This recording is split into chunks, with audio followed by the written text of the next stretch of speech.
La lluvia acariciaba los ventanales del penthouse como dedos ansiosos, dibujando caminos efímeros sobre el cristal. Desde mi estudio en el piso 87, la ciudad se veía como un circuito electrónico iluminado, un reino del que era rey indiferente. Estaba revisando las cifras de la última adquisición de mi conglomerado cuando el intercom sonó. Señor Valente, tiene una visita. Es la señorita Clara Méndez. La reconocí al instante. Había investigado meticulosamente después de aquella cena benéfica meses atrás, donde su risa sincera había cortado como un rayo de sol el ambiente artificioso de la velada. «Déjala pasar, Elena», respondí, apagando la pantalla de cristal líquido que mostraba gráficos de ganancias ascendentes. La puerta de roble macizo se abrió sin ruido, y allí estaba ella, Clara, pero no la mujer de sonrisa fácil que recordaba. Esta versión estaba desgastada por los bordes, como un libro valioso maltratado por el tiempo.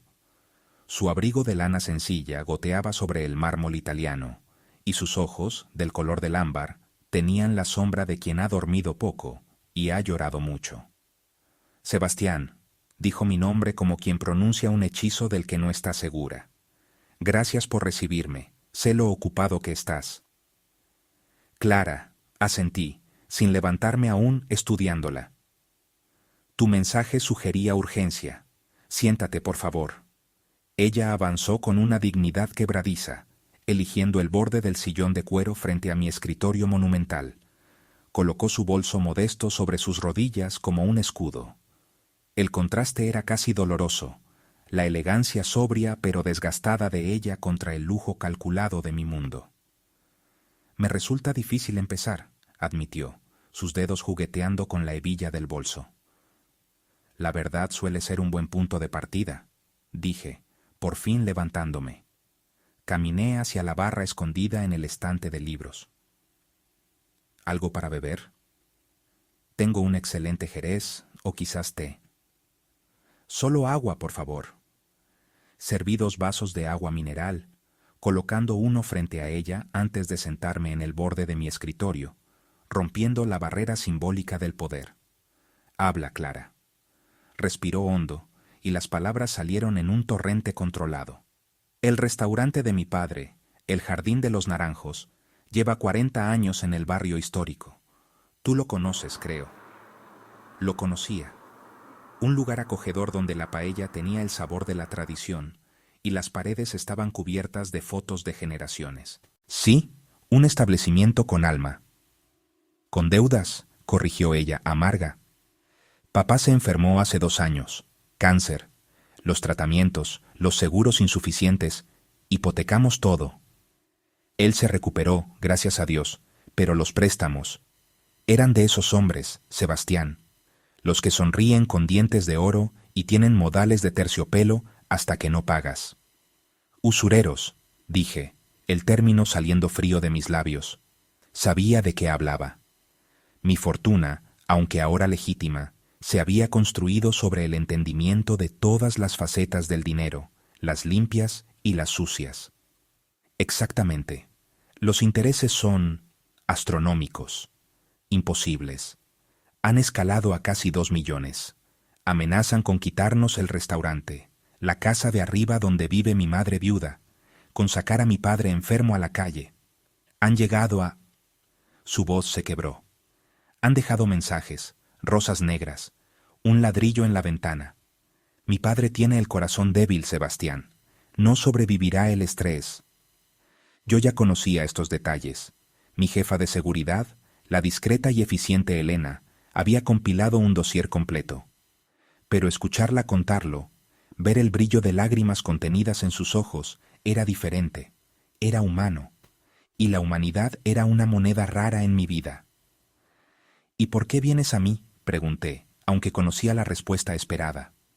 «Porque eres el hombre más rico que conozco, y el único que alguna vez me trató como una persona, no como una oportunidad o un adorno en aquella cena», dijo con una franqueza que me desarmó. «Te pedí un préstamo, con intereses justos, los que sean. Firmaré lo que sea.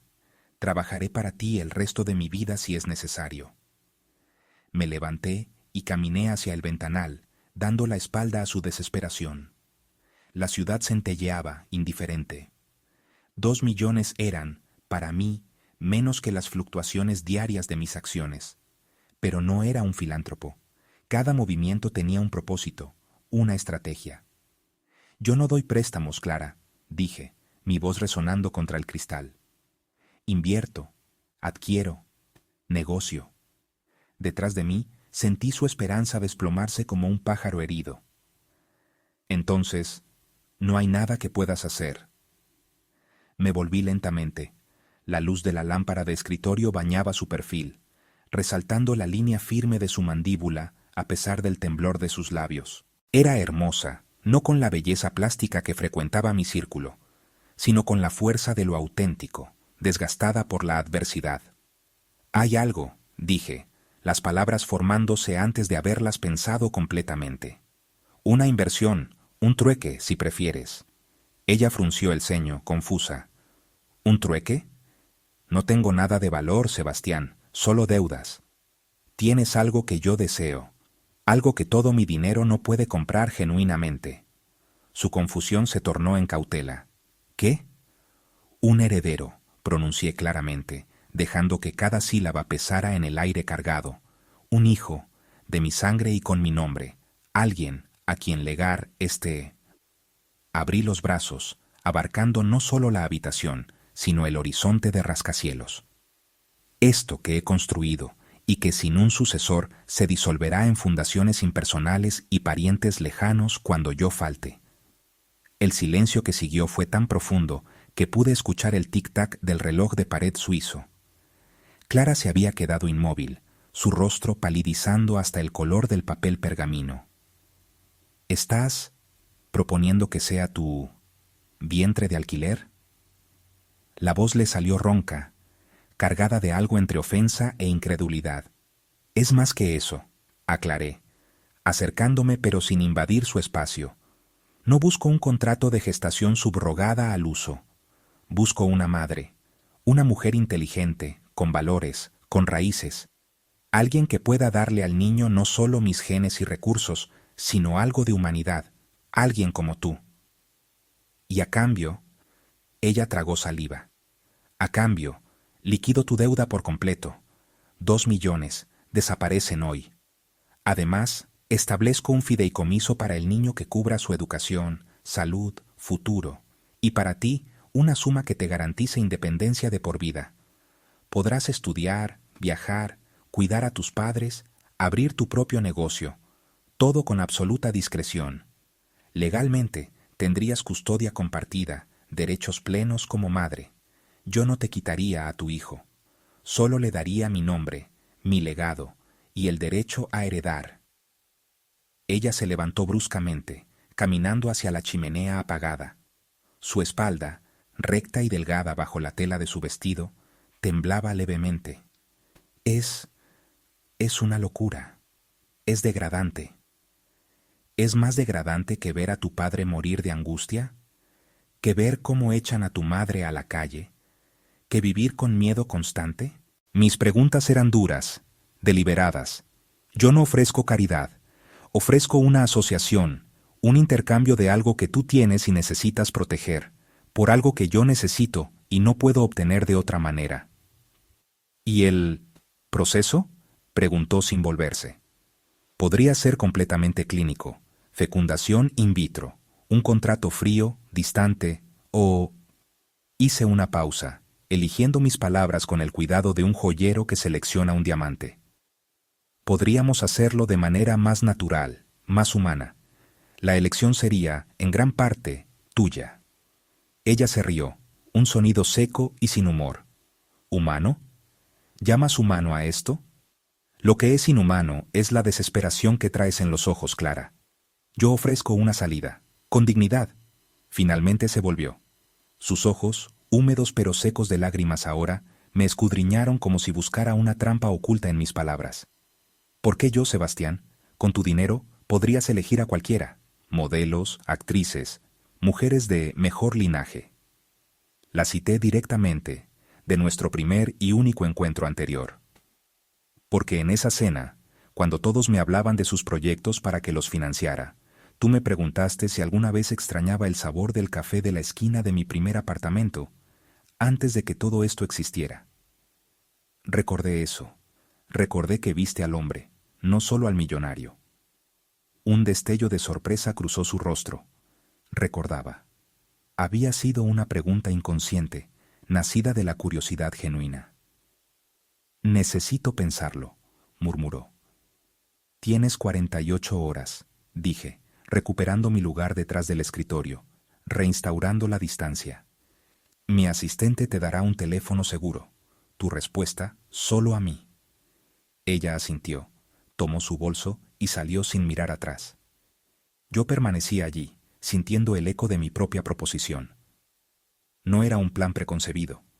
Había surgido de la nada, de verla allí, vulnerable pero erguida. Y mientras observaba la puerta cerrada, supe, con la certeza fría que había guiado todas mis decisiones exitosas, que ella aceptaría. Regresó 36 horas después, vestida con un sencillo traje pantalón azul marino, el cabello recogido en un moño impecable. Parecía haber dormido y haber tomado una decisión en paz, aun si esa paz era la de quien se entrega a lo inevitable. «Acepto», anunció, sentándose sin esperar invitación, «pero bajo mis condiciones». «Estoy escuchando». Desplegó una hoja de papel con letra pulcra. Había escrito una lista. Primero, acuerdo legal independiente, revisado por abogados de ambas partes. Segundo, custodia compartida real, con derecho a veto en educación, salud y valores. Tercero, el niño conocerá la verdad, adaptada a su edad, pero no vivirá una mentira. Cuarto, mi familia debe estar a salvo inmediatamente después de firmar, antes de que comience cualquier cosa. Quinto, hizo una pausa, alzando la mirada. Quiero conocerte. De verdad. No al magnate, sino al hombre que sería el padre de mi hijo. Si vamos a hacer esto de manera humana, como sugeriste, entonces debo saber con quién estoy creando una vida. Sus condiciones eran razonables, incluso admirables. Aceptado. En cuanto a lo último, ¿qué propones? Cena, conversación, tiempo, no un salto a la cama como si fuera otra cláusula del contrato. Asentí. Esta noche. Aquí. Esa noche, el comedor privado, usualmente vacío y solemne, tuvo un mantel de lino sencillo y velas. Hablamos durante horas.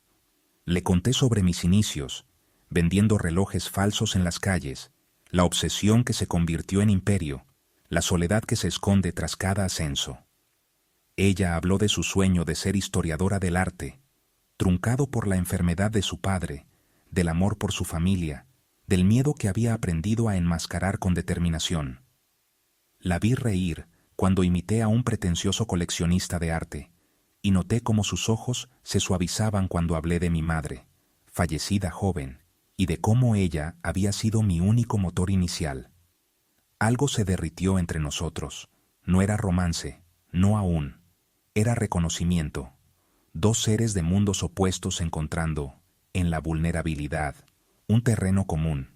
Al final, con los restos del postre entre nosotros, ella preguntó, ¿y mañana? Mañana mis abogados liquidan tus deudas.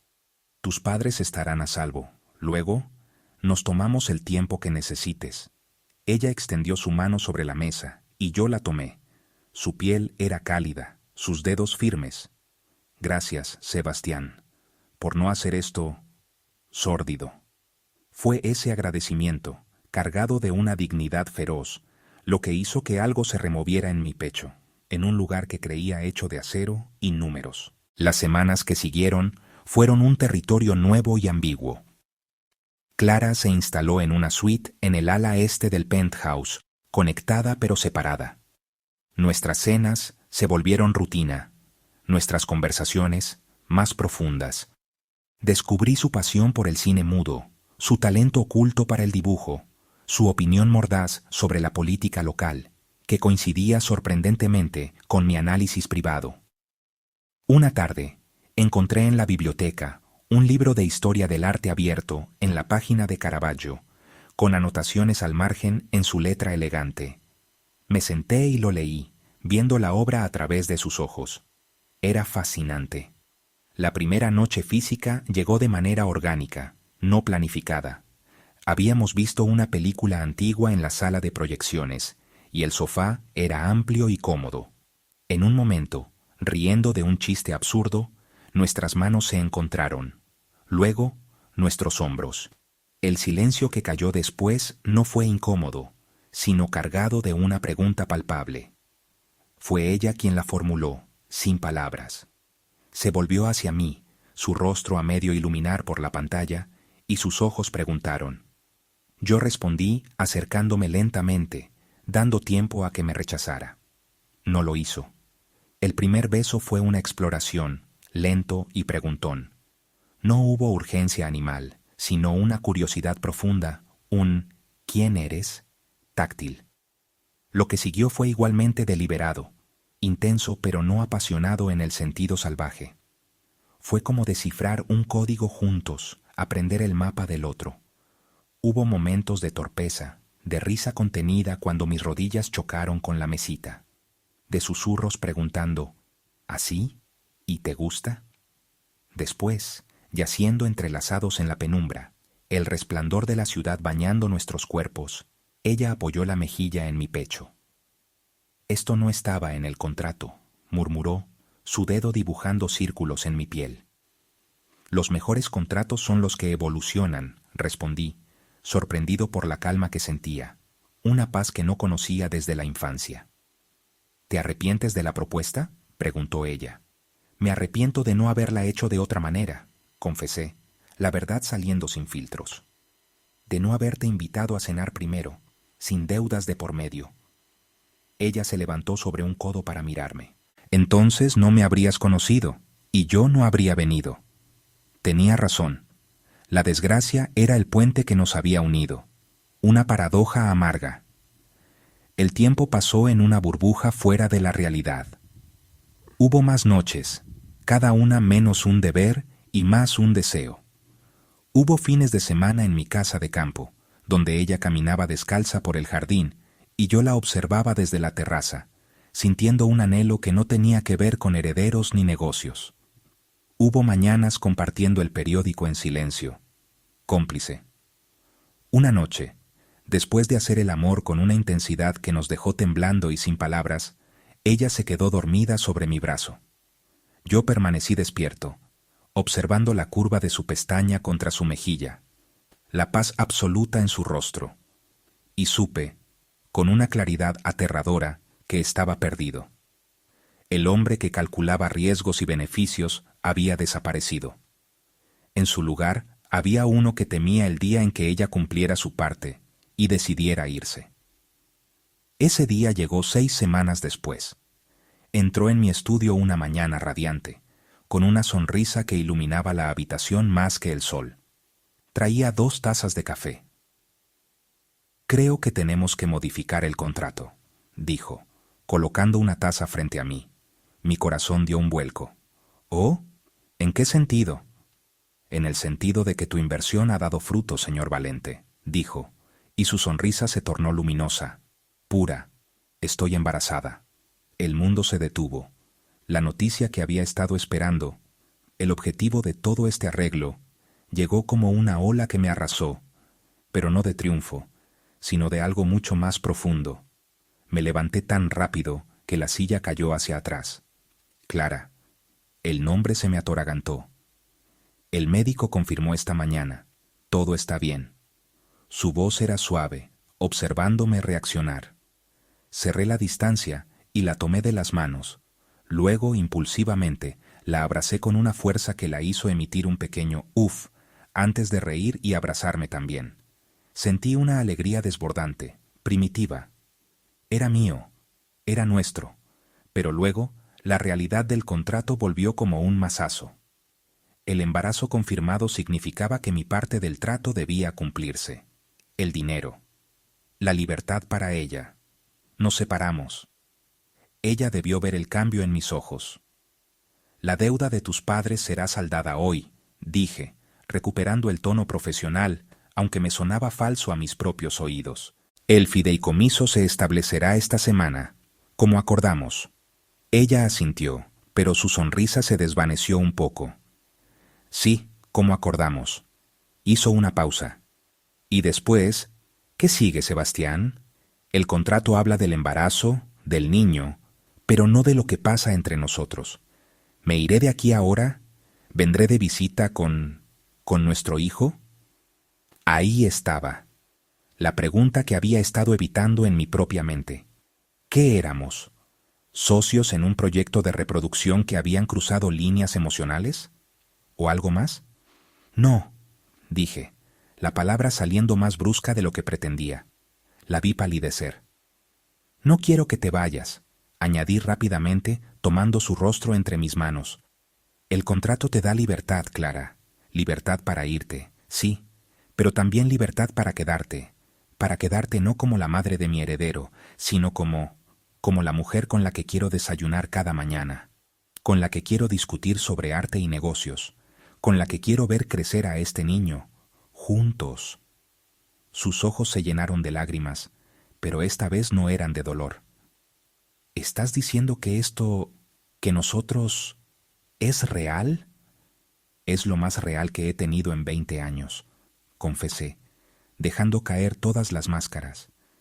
El dinero puede pagar deudas, Clara, pero no puede comprar lo que siento cuando estás en la habitación. No puede comprar la paz que me das. No puede comprar esto. La besé, y fue un beso diferente a todos los anteriores. Era una promesa, una rendición, un nuevo contrato escrito no en papel, sino en el lenguaje de dos corazones que habían encontrado, en el lugar más improbable, un hogar el uno en el otro. Ella rompió el beso, jadeando levemente, sus manos aferradas a mi camisa. El dinero libera mi deuda financiera, Sebastián, pero tú me has atado con algo mucho más fuerte, con algo que no quiero romper. Y en ese momento, mirando a los ojos de la mujer que llevaba a mi hijo, supe que el trato más exitoso de mi vida no había sido la compra de una empresa rival o una inversión visionaria.